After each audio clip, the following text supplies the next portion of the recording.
Bismillahirrahmanirrahim. Assalamualaikum warahmatullahi wabarakatuh.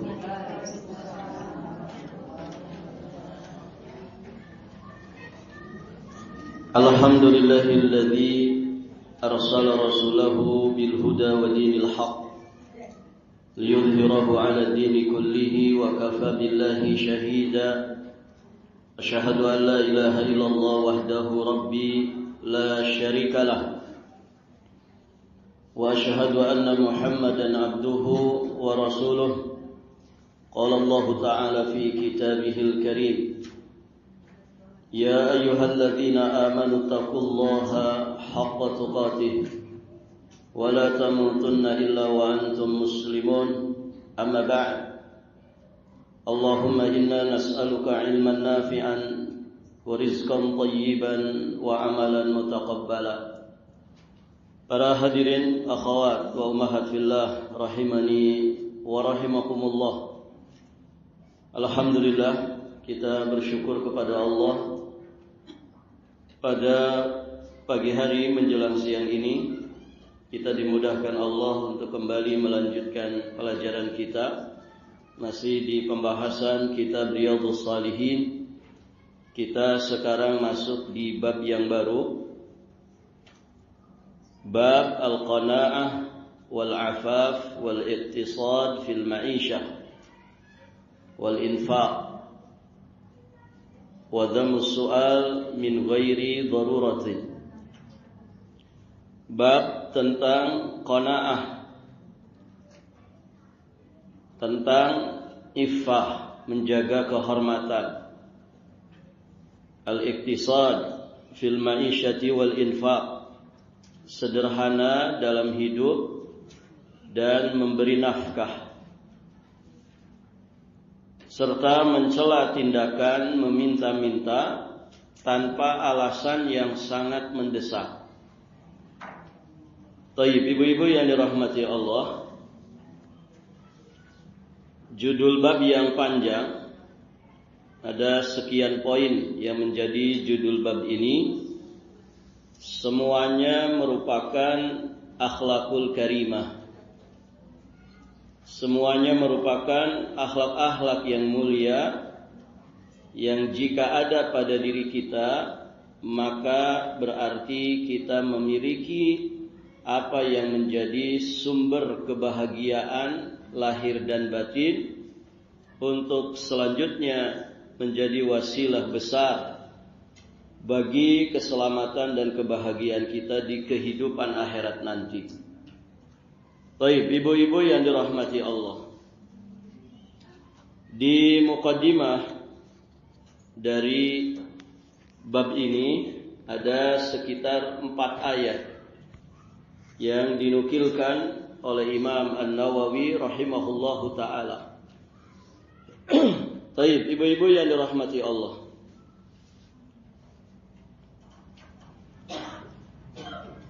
bab ini berbicara tentang qanaah, tentang iffah, tentang iktisad, ekonomis di dalam hidup, sederhana di dalam hidup, juga di dalam nafkah. Kemudian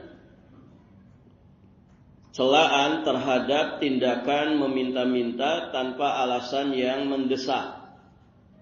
Berarti ada sekitar 4 poin pembahasan yang menjadi judul dari bab ini dan menjadi topik pembicaraan dari ayat-ayat yang disampaikan oleh penulis, juga hadis-hadis yang beliau cantumkan di dalam bab ini. Ibu-ibu yang dirahmati Allah,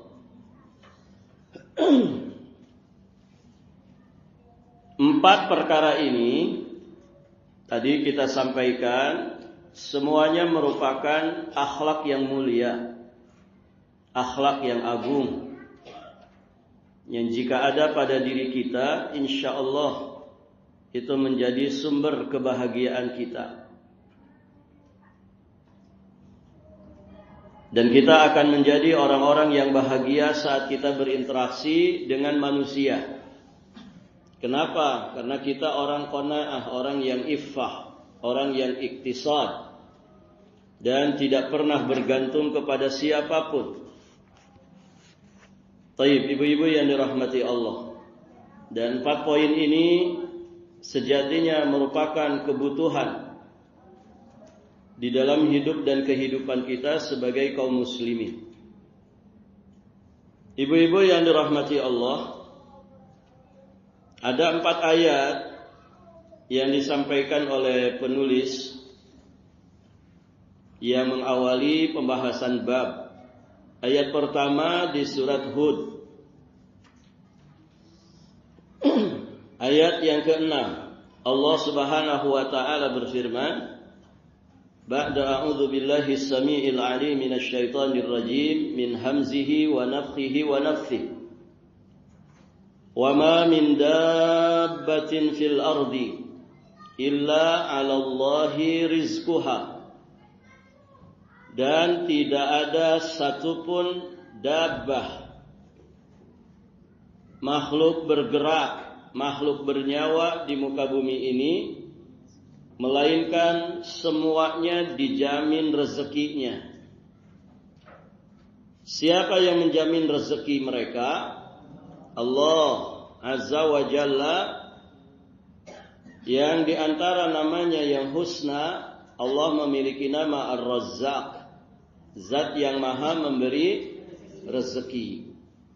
Di antara namanya yang husna Al-Ghani, zat yang maha kaya.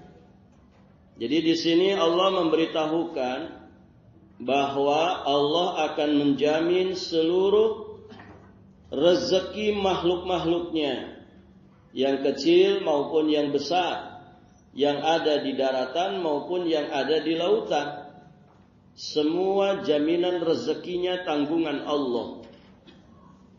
Dan bahwasanya Allah Subhanahu wa taala juga mengetahui akhir perjalanannya di muka bumi yang menjadi tempat berdiamnya. Allah juga mengetahui di mana tempat berlindungnya itu. Dan juga Allah mengetahui tempat penyimpanannya.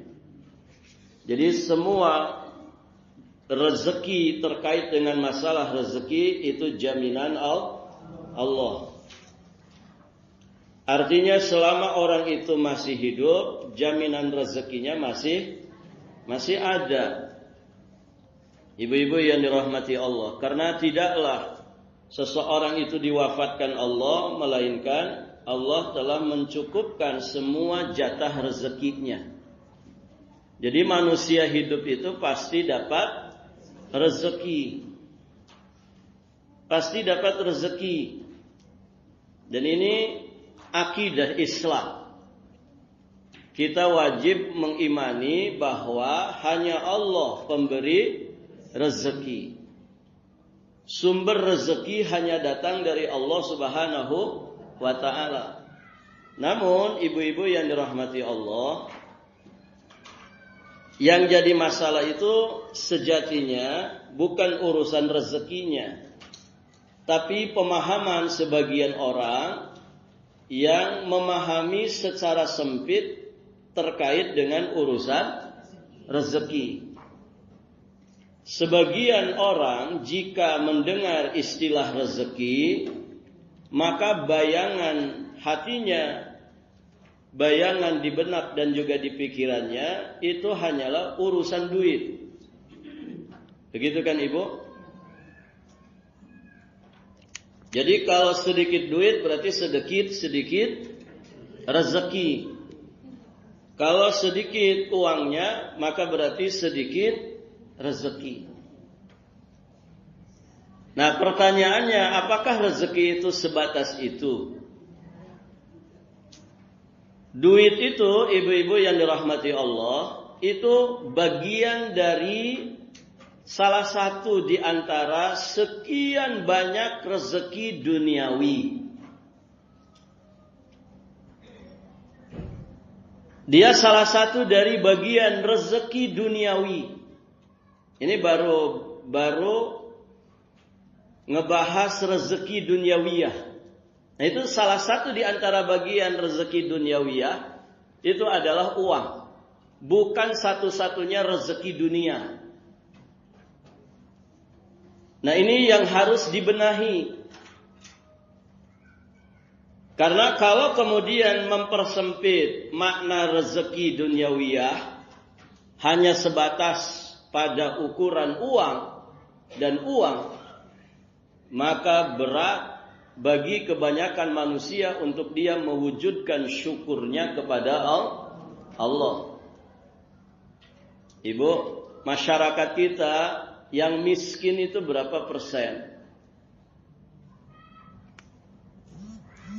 Berapa, Bu? Ada pegawai capil di sini? Gakin di Balikpapan itu ada berapa?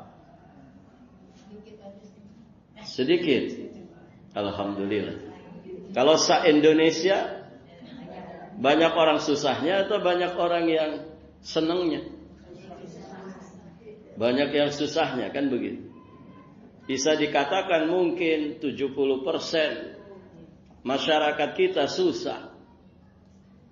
Dengan kata lain, seret rezeki versinya manusia, kan begitu. Taib, ibu-ibu yang dirahmati Allah. Kenapa bisa begitu sehingga orang itu berat untuk bersyukur? Karena mereka mengukur rezeki itu hanya sebatas uang. Ada saya bang nggak punya uang, ngapain bersyukur? Nah, dia lupa rezeki itu tidak hanya uang. Badan yang sehat itu rezeki, mata yang normal itu rezeki, lambung yang sehat itu juga rezeki, jantung yang sehat itu rezeki. Ibu punya pasangan, rezeki bukan ibu? Rezeki. Banyak orang yang istiqomah menjomblo. Kita punya pasangan itu rezeki. Kita punya anak rezeki. Kita punya tempat tinggal rezeki. Masya Allah. Banyak rezeki dunia itu banyak. Kita disayang sama pasangan rezeki. Banyak orang punya pasangan tapi pasangannya nggak sayang sama dia. Kita disayang sama anak itu rezeki. Punya teman yang baik-baik, punya teman yang saleh, itu rezeki. Terlalu banyak. Kalau mau dirincikan satu-satu, rezeki duniawi itu banyak sekali. Jadi bukan hanya uang. Ini harus diingat dan selalu disadari supaya kita itu mudah termotivasi untuk banyak bersyukur. Dan orang yang bersyukur itu bahagia hidupnya. Nah, kalau orang membatasi rezeki itu urusan duit, gaji saya UMR Ustaz, cuman sekedar lewat. Ya. Tanggal muda lewat, tanggal 5 sudah gigit jari lagi. Sudah hilang itu. Barakallahu fikum. Ya susah bersyukur. Ngapain saya bersyukur? Saya nggak punya rezeki kok. Loh, sehatmu itu loh rezeki. Ibu-ibu yang dirahmati Allah. Belum lagi kita bicara hakikat daripada rezeki. Yaitu rezeki yang sifatnya diniyah ukhrawiyah. Oh, itu lebih besar lagi. Ibu duduk-duduk begini ini rezeki bukan? Rezeki. Tidak semua orang bisa duduk-duduk di majelis ilmu. Sok ibu keluarin fadilah-fadilah duduk di majelis ilmu. Tidak cukup satu pertemuan. Saking banyaknya fadilah hadir di majelis ilmu. Itu baru majelis ilmunya saja. Belum ketika ibu berangkat, belum ketika ibu pulangnya. Zahiban wa raji'an. Pepeknya juga ada fadilahnya. Jadi jangan risau dengan rezeki. Allah itu maha kaya, maha memberikan rezeki. Yang harus dibenahi itu adalah pemahaman kita tentang rezeki. Karena kalau kita paham hakikat rezeki dari Allah, maka ibu yang dirahmati Allah, kita akan mudah mensyukurinya. Tapi kalau orang tidak paham hakikat rezeki, berat bagi dia untuk bersyukur. Susah baginya untuk mewujudkan rasa syukurnya kepada Allah.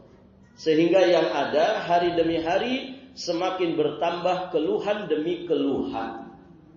Begitu. BBM naik, ngeluh. Ya. Kangkung naik di pasar, ngeluh. Kan begitu. Ya. Beras naik, ngeluh. Oh, enggak ada syukur. Rugi. Dan keluhan kita itu tidak akan menurunkan harga. Tetap saja harga naik. Jadi menderitanya double-double itu. Maka bersyukur kepada Allah. Rezeki itu bukan hanya uang. Baik.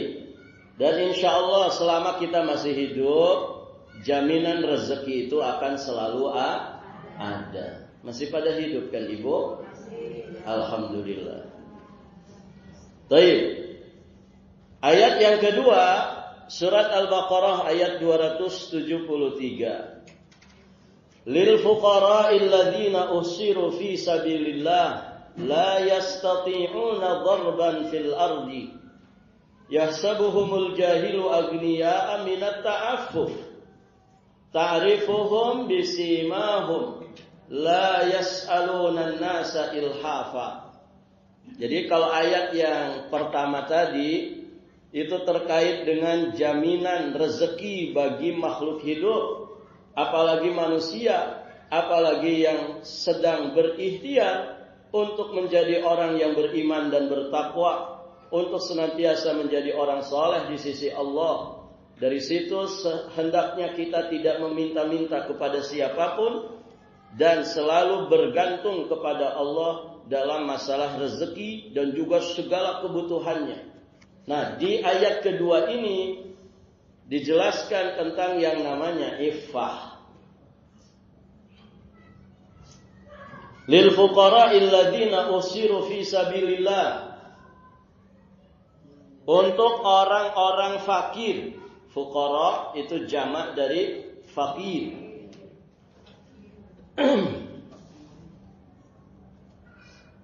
Untuk orang-orang fakir yang usiru fi sabilillah, mereka terhalang, tertawan di jalan Allah Subhanahu wa taala. La yastati'una darba, sehingga mereka tidak dapat berikhtiar, berusaha di atas muka bumi ini. Yahsabuhumul jahilu aghniya'a. Orang lain yang tidak tahu menyangka bahwa mereka ini orang-orang yang kaya raya. Kenapa? Minat ta'affuf. Karena mereka ini selalu menjaga iffahnya, menjaga kehormatan dirinya dengan tidak meminta-minta kepada manusia. Ta'rifuhum bisimahum. Engkau wahai Muhammad mengenal mereka dari simahnya mereka, dari ciri-cirinya mereka. La yas'alunan nasa ilhafa. Mereka tidak meminta-minta secara paksa kepada orang lain. Nah, infak di jalan Allah itu sasarannya adalah untuk mereka ini. Siapa? Yaitu fuqara yang tertahan di jalan Allah Subhanahu wa taala.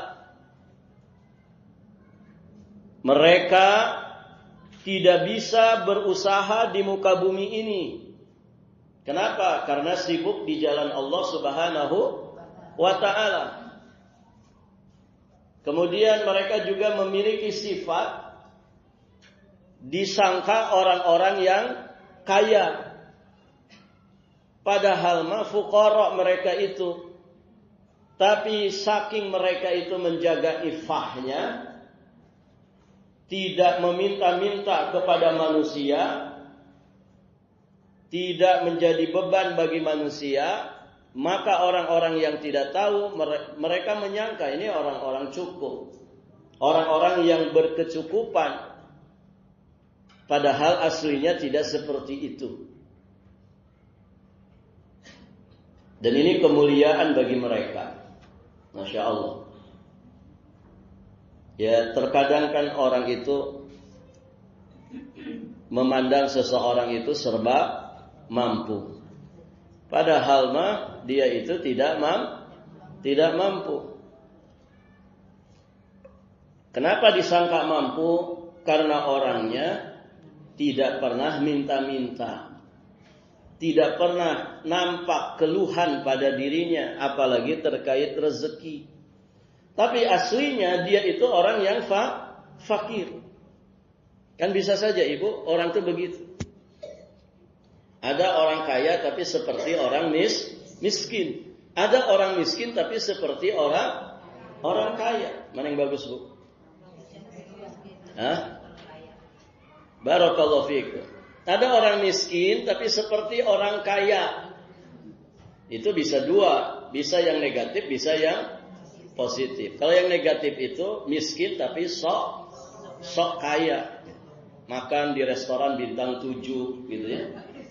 Ya habis, sekali gajian habis. Ibu-ibu yang dirahmati Allah.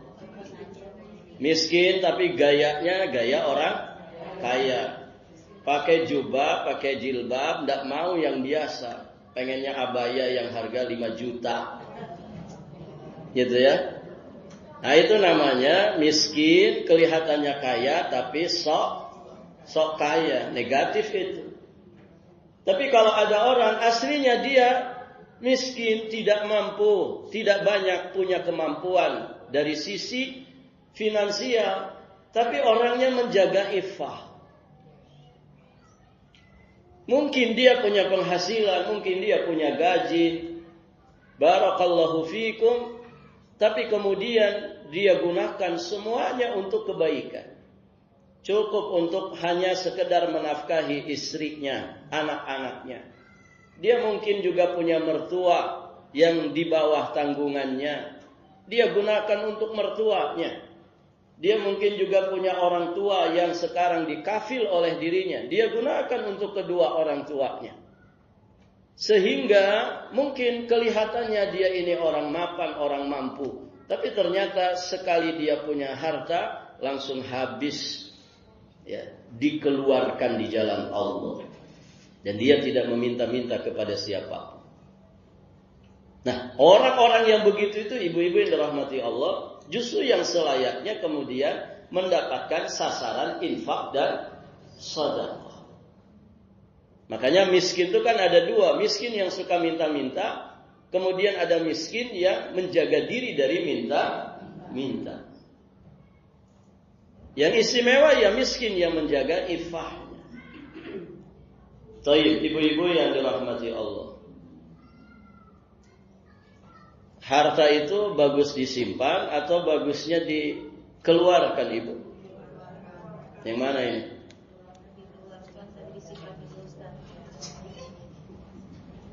Dua-duanya ya. Masya Allah. Memang ibu-ibu ini senang yang ideal-ideal. Berarti level-level kelas atas begitu ya. Taib. Sekarang gini, ibu punya duit 1 miliar di rekening, disimpan. Ada orang juga punya segitu. Tapi dia melihat, saya cukup nyimpan 100 juta aja cukup kok. Gitu ya. Bahkan untuk 5 tahun ke depan masih bisa cukup kayak. Dia pertimbangkan segala, cukuplah disimpan 100 aja. Jaga-jaga. Terus 900-nya kemanain? Dia bangun masjid. Dia infak ke pesantren. Dia sumbangkan ke fuqara masakin. Dia bebaskan hutang-hutang orang yang kesusahan membayar hutang dan dia sudah berikhtiar maksimal. Pokoknya semua disalurkan untuk Allah dan Rasulnya, untuk Islam dan kaum muslimin. Ibu, dari dua orang ini mana yang bagus? Yang disimpan saja atau yang dia simpan sekadarnya, sisanya dia infakkan di jalan Allah? Yang mana yang bagus? Yang kedua jelas, Ibu, yang disimpan saja belum tentu dinikmati. Iya tidak? Belum tentu dinikmati, hanya tercatat di buku rekening. Kita juga bisa kalau cuma nyatat begitu saja. Yang kedua ini, itu di dunia saja sudah dia nikmati. Tangan di atas itu lebih baik daripada tangan di bawah. Orang yang memberi, orang yang diberi itu pasti bahagia. Orang yang memberinya pasti lebih bahagia. Itu di dunia dia sudah menikmatinya. 800 juta itu dia bagikan di jalan Allah ke beberapa pos. Dia bagikan, dia sebarkan. Ketika proses itu dia memberi, dia tangannya di atas, melihat kebahagiaan orang-orang yang dia bantu. Oh, dia lebih bahagia lagi tuh, Bu. Sudah menjadi kenikmatan yang tidak bisa diganti, ditukar dengan apapun. Ini baru di dunia. Kalau dia ikhlas karena Allah, maka di akhirat nanti akan jauh lebih nikmat dia rasakan hasil dari infak sedekahnya itu. Tapi yang disimpan belum tentu 5 tahun lagi dinikmati itu, Bu. Bisa jadi keburu mati. Ayo, pengen yang mana, Bu?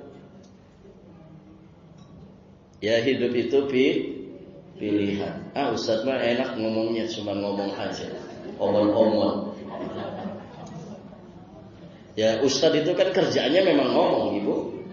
Mengingatkan, mengajak, mencegah, kan begitu. Amar ma'ruf nahi mungkar. Mudah-mudahan kita diberi taufik kalau suatu saat punya duit segitu tuh begitu modelnya.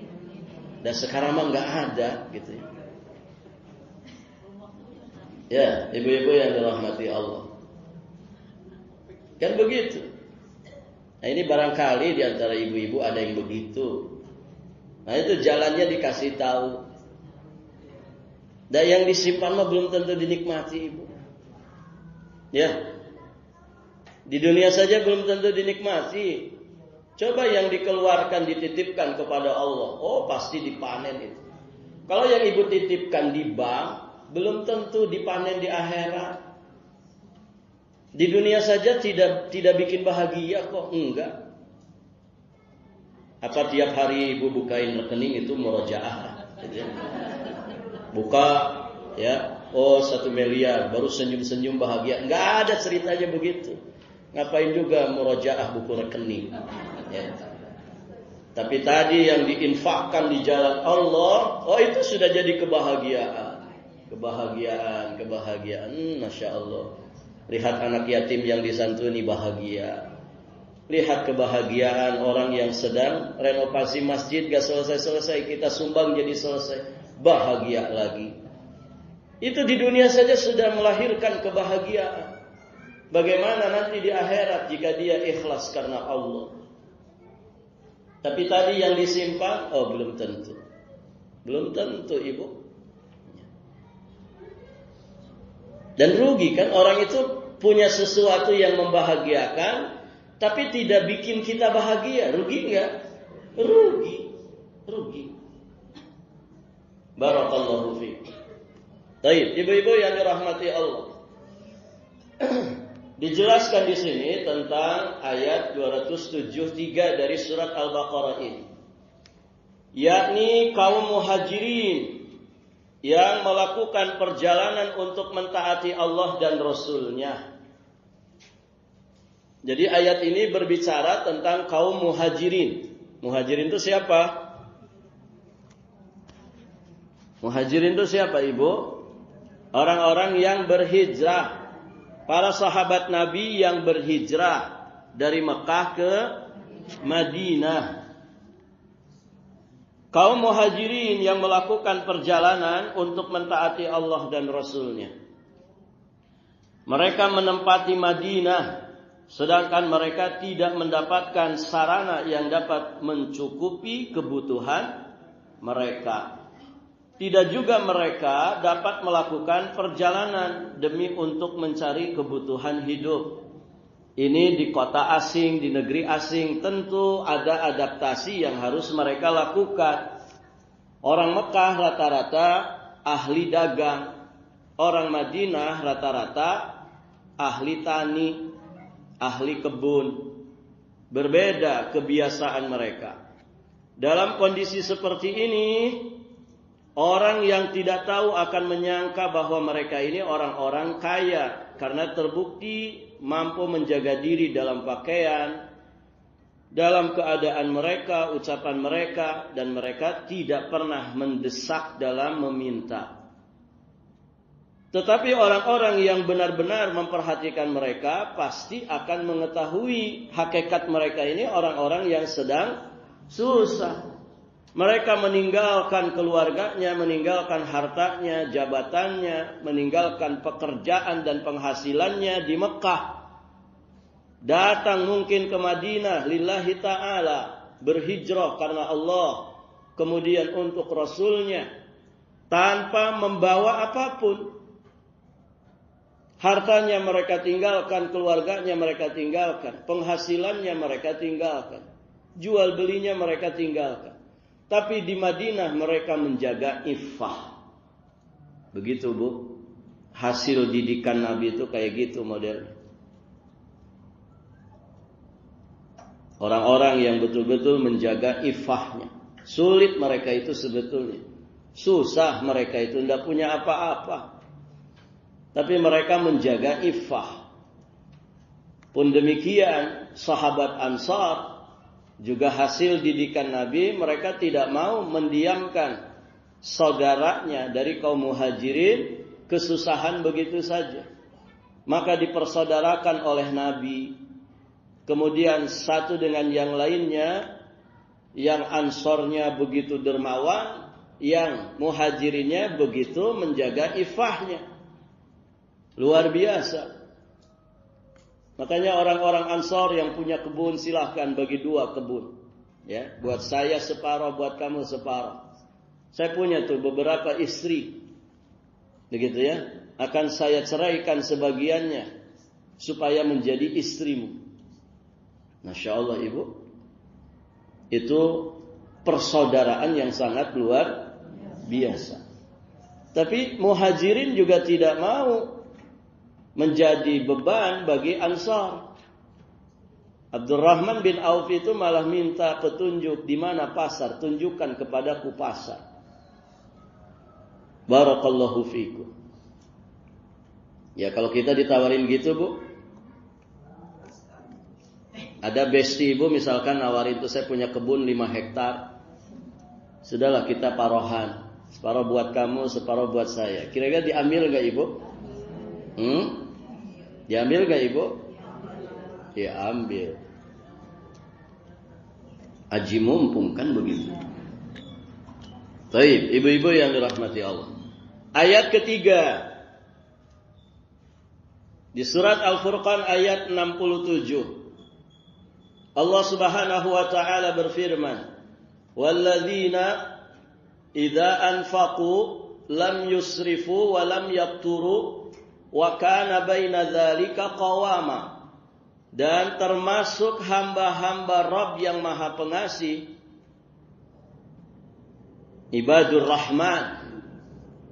Ini sedang mengisahkan karakteristik Ibadur Rahman, di mana mereka itu adalah mulukul akhirah, raja-raja di kehidupan akhirat nanti. Di antara sifat mulia mereka, idza anfaqu lam yusrifu. Orang-orang yang apabila menginfakkan harta, mereka tidak berlebih-lebihan. Walam yaqturu, dan tidak pula kikir. Tadi yang saya sampaikan, dia bisa menyimpan hartanya sekadar dengan kebutuhannya. Sisanya, kelebihannya, dia infakkan di jalan Allah. Artinya dia dermakan, tidak pelit. Walam yaqturu, tidak pula mereka ini kikir. Wa kana baina dzalika qawama, di antara ya keduanya secara wajar. Jadi tidak israf, tidak berhambur-hambur, tanpa batasan, juga tidak pelit, tidak kikir. Qawam itu pertengahan. Barakallahu fiik. Dan Islam ini agama yang wasat, selalu mengajarkan sikap tengah, pertengahan. Dan itulah indahnya Islam. Itulah puncak kebijaksanaan bagi hidup dan kehidupan manusia. Berlebih-lebihan tidak baik, ya. Kikir juga apalagi qawam, tengah-tengah saja. Taib, ibu-ibu yang dirahmati Allah. Maksudnya apa di sini? Mereka tidak berlaku mubazir dalam berbelanja, yakni dengan membelanjakan melebihi kebutuhan. Ibu, kalau belanja seperlunya saja. Jangan sampai makanan itu berminggu-minggu di kulkas, sampai akhirnya basi, sampai akhirnya dibuang. Buat apa? Sayang. Gitu ya. Eman-eman kata orang Jawa. Ya seperlunya saja. Kecuali barang-barang yang memang bisa disimpan lama, yang berkemasan, barakallahu fikum. Tapi yang barakallahu fikum sekali habis, harus cepat habis. Jangan berlebih-lebihan dalam berbelanja, melebihi kebutuhan kita. Tidak juga kikir kepada keluarga. Adakah yang kikir kepada keluarga? Banyak, gitu ya. Makanan sudah basi, hayo disodorin saja. Ya itu sakit perut satu rumah. Malah tambah mahal biayanya. Semuanya diopname gara-gara keracunan makanan basi. Lebih ngenesnya lagi, kadang yang basi-basi itu disodorkan ke tamu. Nih sayang, katanya sayur seminggu yang lalu di kulkas, dipanasin, disodorin ke tamu. Atau tamunya mencret, ya. Kasihan. Jadi jangan berlebih-lebihan, jangan boros, jangan pula kikir, menahan hak atau tidak memenuhi kebutuhan mereka. Akan tetapi sebaik-baik sikap adalah pertengahan di antara keduanya. Tidak terlalu boros, tidak pula terlalu kikir. Yang sedang-sedang saja.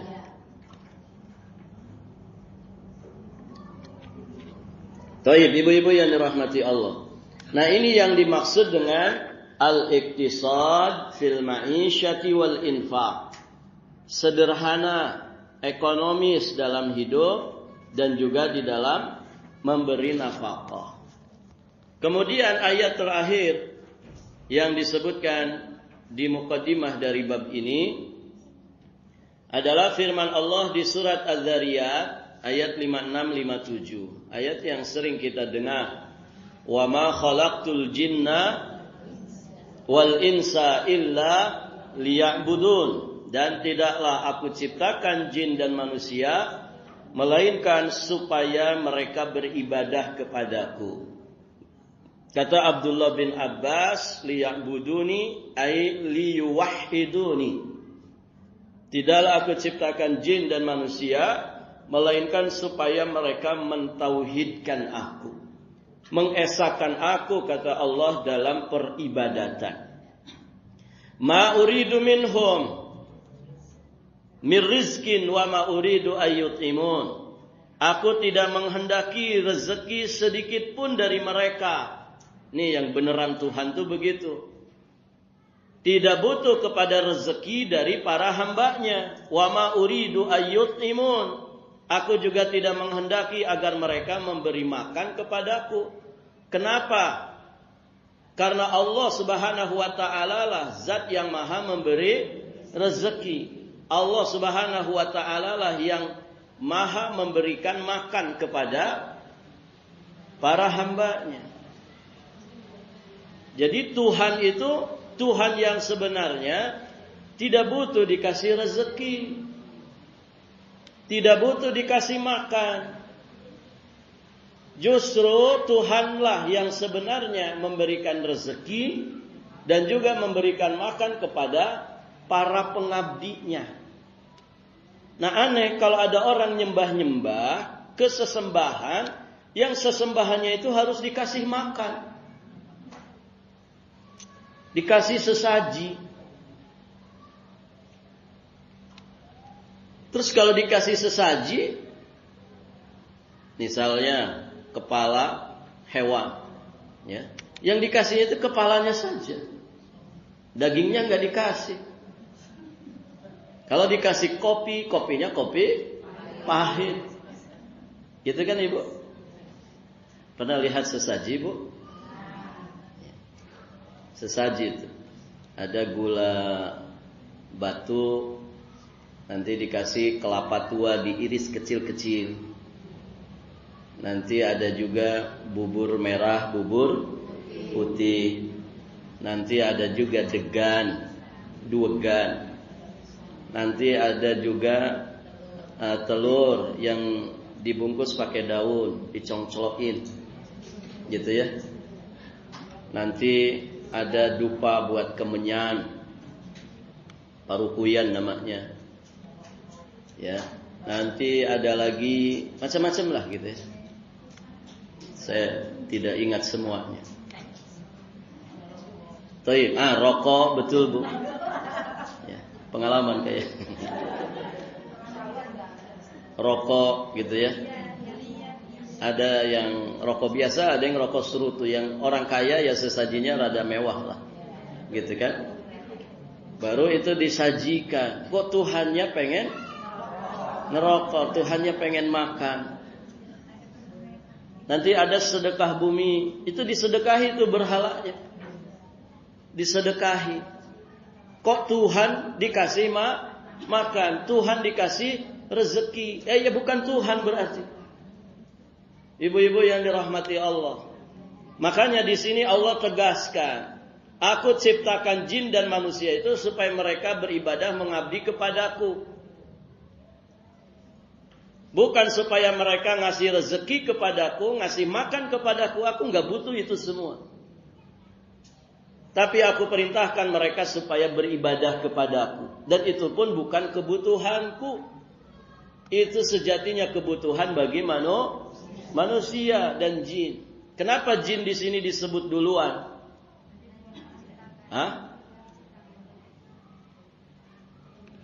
Wa ma khalaqtul jinna wal insa. Jin lebih dulu disebut daripada manusia. Kenapa? Karena jin lebih dulu diciptakan daripada manusia. Nabi Adam dengan iblis, siapa yang duluan diciptakan? Iblis. Karena minal jinni. Iblis itu dari bangsa jin. Makanya disebutkan duluan. Sebagian penjelasan mengatakan kenapa jin disebutkan lebih dulu, dalam rangka memperingatkan dengan peringatan keras kepada musyrikin Quraisy dan orang-orang musyrik secara umum, di mana kebiasaan mereka itu suka menggantungkan jiwa raga mereka kepada bangsa jin. Seolah-olah Allah katakan, hei manusia, jin yang kalian agung-agungkan, yang kalian suka sembah-sembah itu juga sama-sama makhluk seperti kalian, ciptaanku, yang juga wajib untuk beribadah kepadaku. Artinya apa? Ini peringatan bahwa jika mereka itu masih menggantungkan jiwa raganya kepada bangsa jin, mereka suka mengabdi, nyembah-nyembah kepada jin, sejatinya yang mereka sembah itu bukan Tuhan, tapi statusnya sama makhluk seperti kalian yang juga butuh kepada Allah. Nah, ini dalam rangka membantah orang-orang musyrik. Dan begitu ibu, orang musyrik itu biasanya sangat lekat dengan bangsa jin. Arwah, nenek moyang, apalah namanya begitu ya. Karuhun, gitu kan? Itu kan sejatinya bangsa jin. Itu kalau mereka kesurupan, katanya kesurupan sama roh karuhun mbah buyutnya. Ya itu kan setan dari bangsa jin, gitu ya. Gitu Ibu. Kadang ada orang kesurupan. Sopo kowe gitu ya. Siapa kamu? Aku iki loh, gitu ya. Mbahmu, gitu ya. Apa beneran mbahnya itu? Bukan, itu setan dari bangsa jin yang sedang memperdaya manusia. Mbah buyutnya sudah meninggal, karuhunnya nenek moyangnya sudah meninggal. Bagaimana bisa lagi balik ke alam dunia? Tidak bisa. Itu perbuatannya setan dari bangsa jin. Ya. Di pasar tiba-tiba ada orang kesurupan. Ya. Siapa kamu? Begitu ya. Ditanya. Saya ini penunggu pasar ini. Ya. Saya ini penguasa pasar ini. Itu kalau orang-orang jahil yang tidak terdidik oleh akidah yang lurus, percaya nggak Ibu? Percaya. Gelem opo kowe? Mau apa kamu sekarang? Aku gelem kepala sapi 2. Gitu ya. Saya pengen kepala sapi 2, sembelihkan. Nah, itu menyembelih untuk setan itu syirik. Itu keinginan setan itu menjerumuskan manusia ke dalam kesyirikan. Nauzubillah. Baik, ibu-ibu yang dirahmati Allah. Nah, syahidnya di sini Allah menciptakan manusia itu untuk beribadah kepadanya semata. Demikian pula Allah ciptakan bangsa jin. Dua-duanya disebut dengan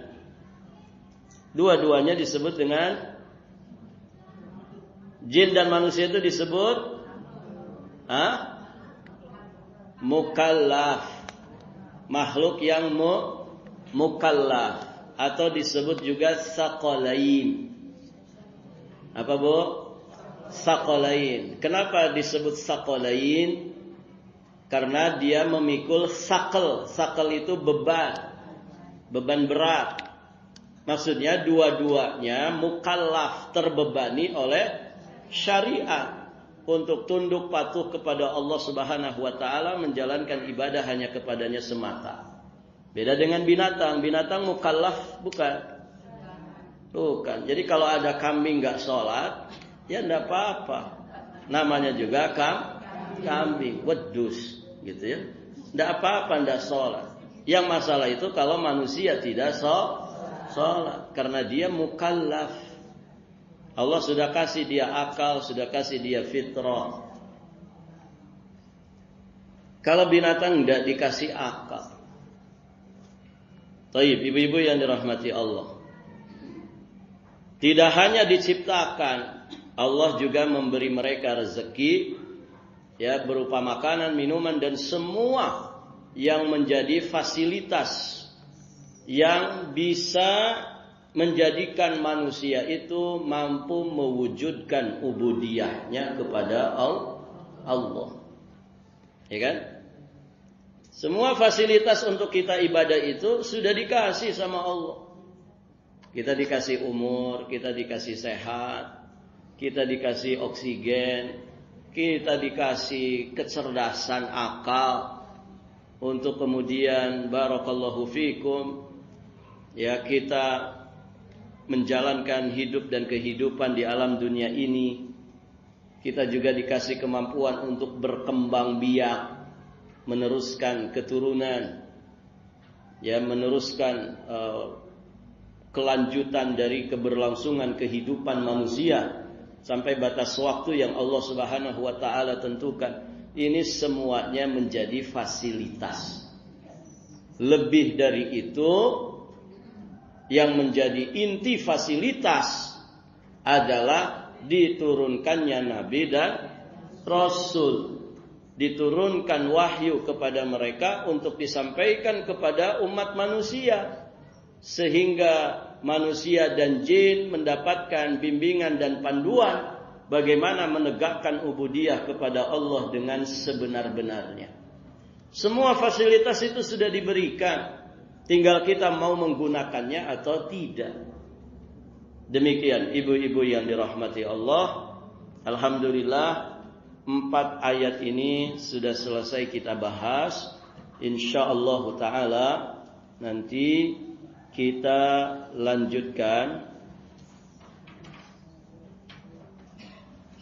pembahasan hadisnya.